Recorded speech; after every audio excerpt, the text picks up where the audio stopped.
My name is Joshua, and I converted to Islam in 2005 when I chose the name Mahdi for my Islamic name.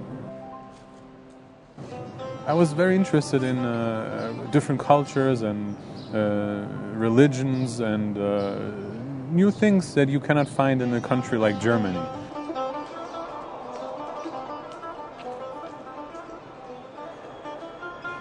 I had a friend who was from Pakistan who owned a shop. One day in the month of Ramadan, the month of fasting, I was invited by him to his mosque.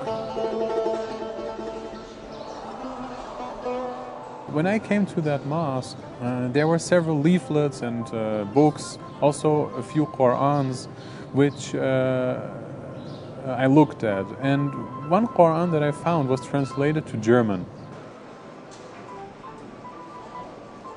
When I started reading the Qur'an, it made me a lot calmer.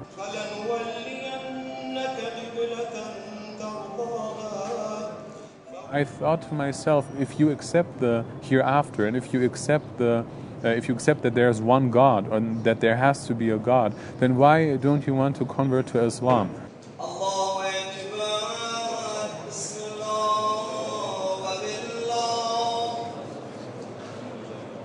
My first experience of fasting was not in the month of Ramadan, but it was in the month of Rajab, which comes before Ramadan.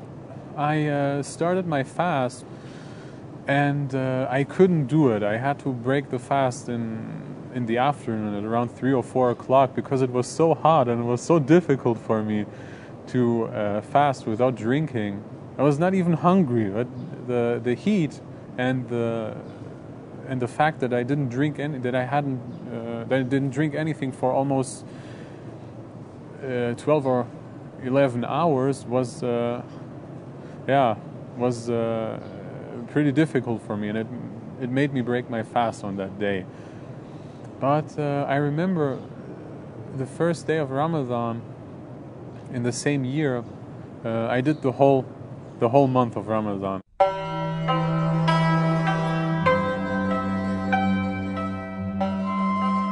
Ramadan is the 9th month of the lunar Islamic calendar.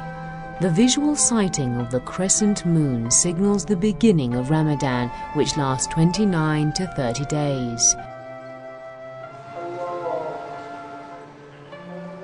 In this month, Muslims fast from dawn till dusk and are encouraged to dedicate a portion of their day to prayer, reading their holy book, the Quran, and reflection.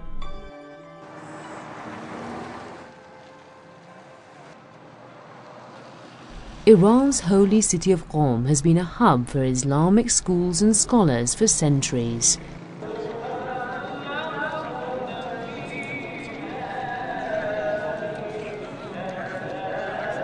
The Fayzia School is the most important Islamic school in the world and one of the oldest in Iran. Many prominent scholars of Islam studied here and are now teaching here themselves. Many of them have been influential in interpreting the Quran. قرآن مجید میگوید کتب علیکم الصیام کما کتب علی الذین من قبلکم لعلکم تتقون. در این آیه کوتاه همه چیز بیان شد. اولا میفرماید واجب است بر شما روزه ماه رمضان، در ادیان سابق هم بوده، کما کتب علی الذین من قبل. بنابراین تاریخچه روزه‌داری اجمالاً در این آیه بیان شد. بعدم نتیجهشو میگه لعلکم تتقون، روح تقوا رو در شما زنده میکنه. Fasting is practiced in other religions like Christianity and Judaism as well.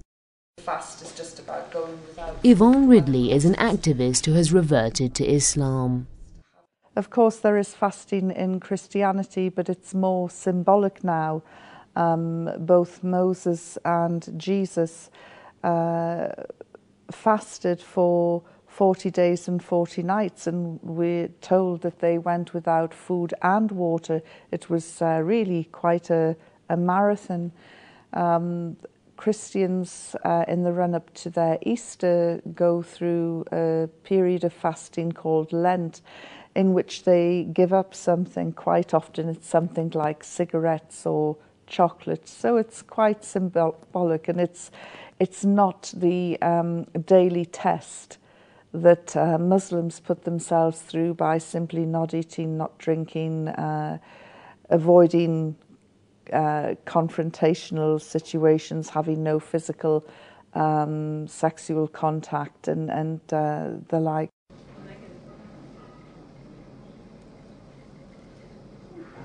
Layla is an American living in Iran who converted to Islam years ago.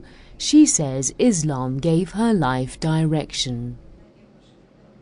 At the time, I was actually searching for a purpose in life, a goal, a direction in life. I knew that Christianity, I was Christian, didn't give me the answers that I really wanted. It wasn't specific enough for me.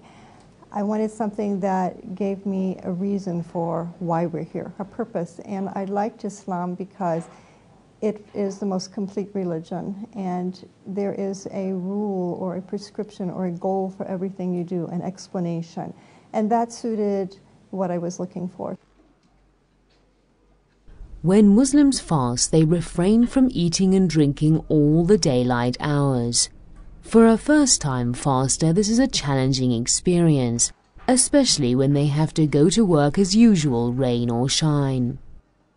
Basically, for me, it was a very strange experience. It was sort of exciting, but a little bit difficult to start with, because as you're first starting to fast, you've never really experienced this, not having this ability to, not being allowed to eat or drink anything all day long. So it was a very unique experience the first year. I was wondering at the beginning, I had a doubt if I would be able to actually fast that, because it was more like late summer, fall, and I had a doubt as to whether I would be able to fast the number of hours, because I hadn't ever done it before. And after the first 2 or 3 days of adjusting to it, you realize that it's very easy, and you actually look forward to fasting. So it was a little bit of excitement, apprehension a little bit. Can I do this? Can I not do this? How does everybody else do it in a warm climate? You know, just a lot of questions for me to start with for the first time. But as the days went by and you get into this routine, you realize how easy that Allah makes it for you when you fast. It's not difficult, and you learn for the right reasons. Bismillahirrahmanirrahim. O my Allah, for Thee I fast, and with the food Thou givest me, I break the fast, and I rely on Thee. There are certain things a person who is fasting must not do, but they are only the physical aspects of what's going on within the person's heart and mind. از خوردن پرهیز کنه، از آشامیدن پرهیز کنه، از سر فرو بردن زیر آب پرهیز کنه. میتونه خودشو بشوره، زیر دوش رفتن اشکال نداره، اما سر توی آب فرو بردن اشکال داره. از رفتار جنسی پرهیز کنه. در حدیث داریم اذا صمت فلیصم سمعک و بصرک و شعرک، خیلی مهمه، و لسانک و رجلک. وقتی روزه میگیری چشمت روزه باش، گوشت روزه باش، پاد روزه باش، زبانت روزه باش. سنخ تربیت روح با سنخ تربیت تن فرق داره.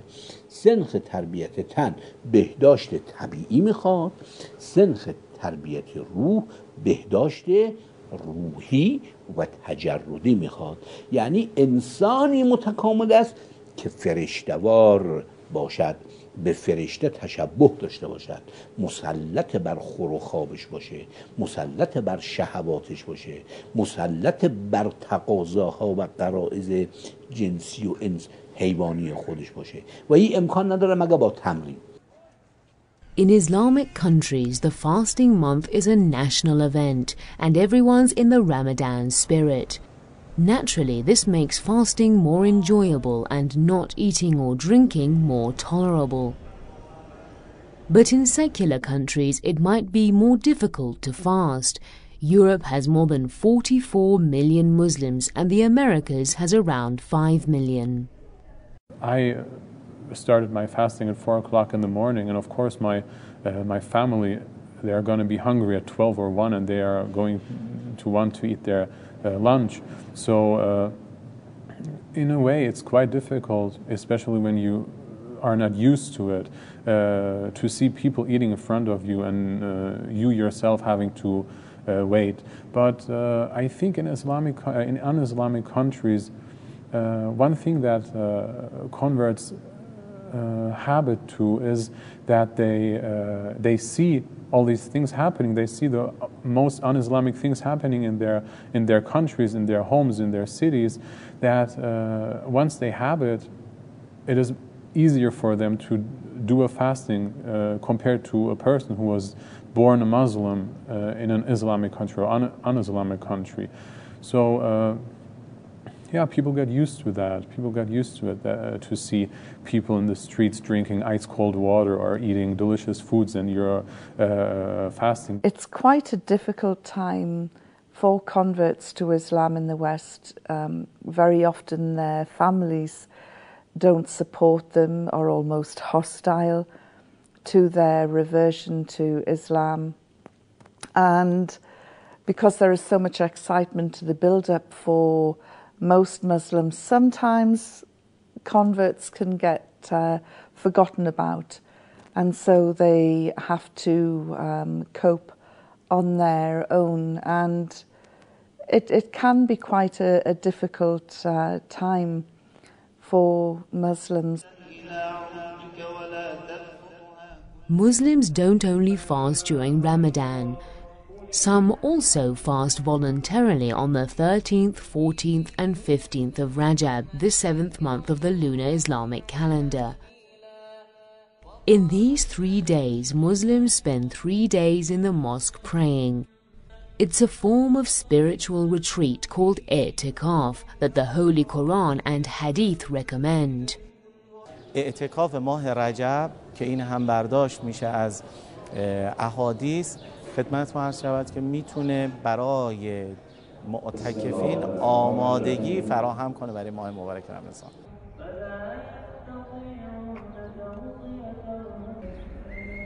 This year, lots of students came to the mosque in the University of Tehran to perform their 3-day i'tikaf. انسان انقدر توی این پیچ و خم زندگی اجتماعی قرار میگیره که گاهی اوقات یادش میره که برای چی اومده این دنیا.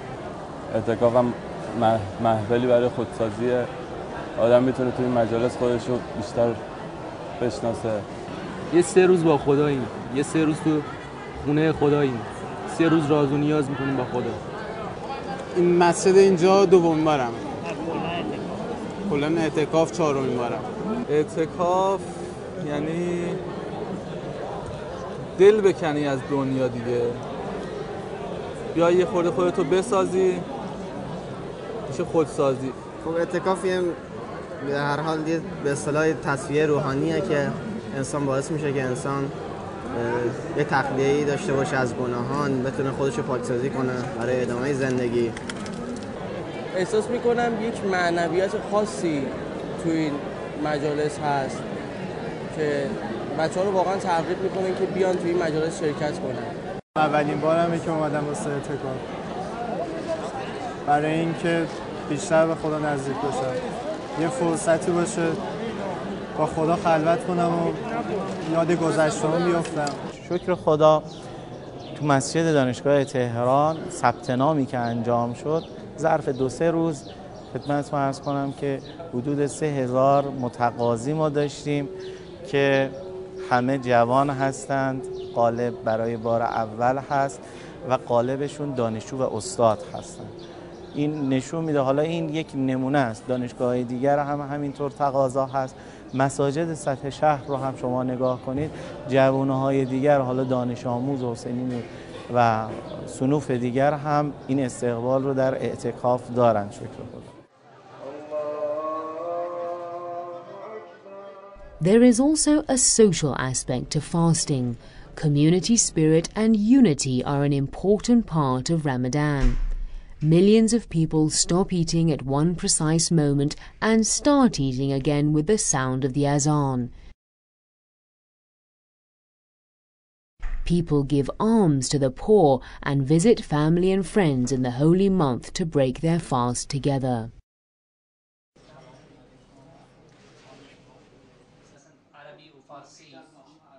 یک جهت فلسفه ماه رمضان از اینه که سرمایه‌دارها، پولدارها یه مقداری به درد دل بیچارگان برسن، بدونن گرسنگی اونها چگونه است. این ماه رمضان که روزه میگیرن، قهرن گرسنه که میشن، یاد فقرا میفتن، رقت قلب براشون میگه پس چقدر خوبه که ما برای اونها هم یه خدمتی بکنیم. در یک بعد مسئله اجتماعیته که محبت و مودت بین طبقات ایجاد کنه و طبقات رو با هم نزدیک کنه. همین که آقایون میگن اختلاف طبقات، پس یک حکمت فلسفه برش که اختلاف رو برمی‌داره. یعنی که نه در ماه رمضان غنی و فقیر همه در کنار هم روزه میگیرن، یعنی که نه او دیگه نمیتونه بگه آقا بنده چنینم شما چنانی. I think Islam gives us this opportunity to fast once a year to increase that awareness, that heightened sense of your neighbors and community and society, and that ability to help others becomes more aware during Ramadan, because then we begin to feel what sometimes our neighbors are feeling, whereas we may be so busy the rest of the year that we're not aware of that, or we take it with a grain of salt, as we would say. We know it's there, we know it exists, but we still go on with our daily lives. It is a time for great reflection, and it's a time when you think of brothers and sisters across the world and how they spend their Ramadan and how they spend their fasting. And of course, for a large section of the Ummah, hunger is no stranger to them. There are brothers and sisters out there who survive maybe on just one meal a day, especially in places like Niger, which is often blighted by famine. The fasting month has some very important nights, the most holy being the nights of Qadr. Muslims believe 1400 years ago on these very nights the Holy Quran was revealed in full to Prophet Muhammad. Muslims pray and read the Joshan Kabir, Joshan Saghir and Mujir among other prayers. They believe they are more likely to be answered on these nights. This Ramadan, during Laylat al-Qadr, which is indeed a very holy night, or 3 very holy nights, I would like to ask God for curing many issues that have happened in the world, such as wars in countries like Syria, or people losing their jobs in any part of the world. But one personal thing that I would like to ask is for forgiveness, because I think that every person, even if he tries not to commit a sin, is not able to not commit a sin, because we're not mas'oom, we are not unfailable. We are human, and human do mistakes, and if people do mistakes and they regret their mistakes, they do not repeat them. So I think it's a good occasion to ask God for forgiveness and to not repeat those mistakes, and keep the connection to God that you have re-established in the holy month of Ramadan in the first 20 days and in the last 10 days of that month.